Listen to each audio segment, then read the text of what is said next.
Israel ফিলিস্তিন সংকটে দ্বিরাষ্ট্রভিত্তিক সমাধানকেই একমাত্র টেকসই পথ বলে মনে করছেন ফরাসি প্রেসিডেন্ট ইমানুয়েল ম্যাক্রো। চলমান মধ্যপ্রাচ্য উত্তেজনার প্রেক্ষাপটে বুধবার এক বিবৃতিতে তিনি জানান, ফ্রান্সের মধ্যপ্রাচ্য নীতিতে কোনো রকম দ্বিচারিতা নেই এবং ফ্রান্স শান্তি প্রতিষ্ঠায় গঠনমূলক ভূমিকা রাখতে প্রস্তুত।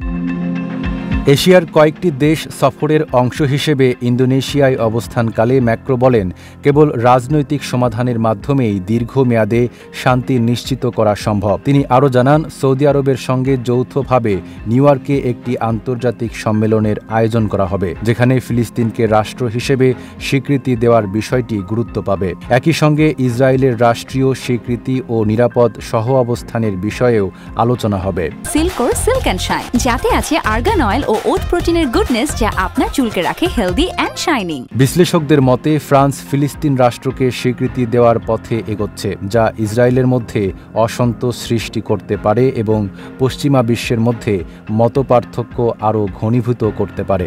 ইতোমধ্যেই এই ইস্যুতে মার্কিন যুক্তরাষ্ট্র এবং ইউরোপের অন্যান্য দেশের মধ্যে ভিন্নমত স্পষ্ট হয়েছে। এর আগে ৯ এপ্রিল ফ্রান্স 5 টেলিভিশনে দেওয়া এক সাক্ষাৎকারে ম্যাক্রো বলেছিলেন, আমরা স্বীকৃতির দিকে অগ্রসর হচ্ছি এবং তা আগামী কয়েক মাসের মধ্যেই ঘটবে। তিনি জানান, জুন মাসে জাতিসংঘে সৌদি আরবের সঙ্গে আয়োজিত এক সম্মেলনে এই প্রক্রিয়া চূড়ান্ত করার উদ্যোগ নেওয়া হবে।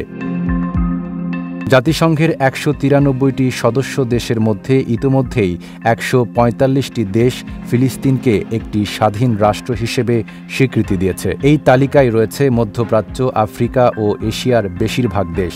তবে যুক্তরাষ্ট্র, কানাডা, পশ্চিম ইউরোপের বেশিরভাগ দেশ, অস্ট্রেলিয়া, জাপান ও দক্ষিণ কোরিয়া এখনও ফিলিস্তিনকে স্বীকৃতি দেয়নি।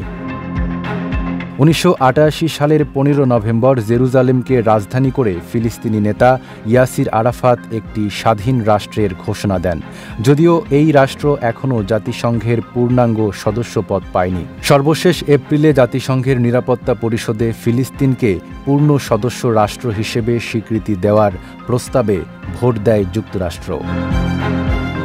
নাঈম আরাবী, ঢাকা পোস্ট।